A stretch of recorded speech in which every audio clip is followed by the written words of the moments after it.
भरजरी चिंध्यांच्या आजच्या पहिल्या भागामध्ये आपण सर्वांचं मनपूर्वक स्वागत। आजचा पहिला भाग त्या प्रश्नाला समर्पित ज्याने माझे केस पिकवलेत। मागचे 25 वर्ष हा एकच प्रश्न की काही पिकलेल्या केसांसाठी परमनंट कलर कोणता, परमनंट सोल्युशन काय।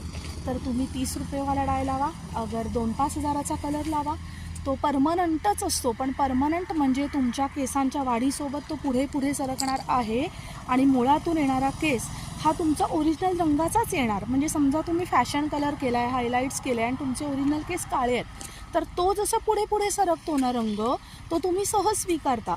पण पिकलेल्या केसांच्या बाबतीत तो स्वीकार होत नाही। मग बायका असं म्हणतात की अरे एवढा महाग कलर लावून म्हणजे जाऊन लावला पार्लरमध्ये आणि 8च दिवसात पांढरे झाले। ते केस पांढरे होत नसतात, ती तुमची ग्रोथ असते 8 दिवसामध्ये झालेली आणि लावलेला कलर हा हळूहळू पुढे सरकत असतो। मग साधारण 1-1.5 महिना झाला, एखाद इंच वाढले की त्याला मग पुन्हा रूट टचअप करावं लागतं।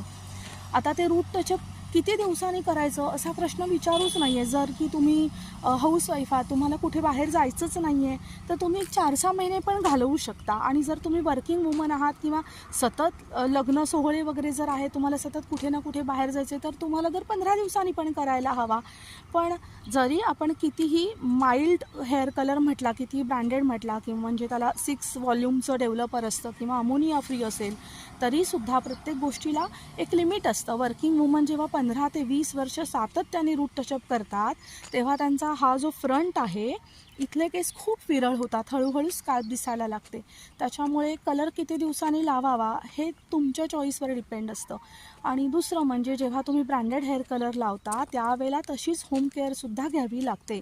म्हणजे शॅम्पू आणि कंडिशनरसुद्धा चांगल्या ब्रँडचं आणि तुमच्या विश्वासू सलॉनमधून, कारण हल्ली प्रत्येक गोष्टीमध्ये ABC अशा ग्रेड असतात, म्हणजे डुप्लिकेशन असतं। त्याच्यामुळे स्टँडर्ड प्रोडक्ट जर वापरलं तर तुमचा तो महागडा हेअर कलर अजून छान शाईन पण तुम्हाला देऊ शकतो आणि लाँग लास्टिंग रिझल्ट देतो। दुसरी गोष्ट की कोणता वापरायचा हे कसं ठरवायचं।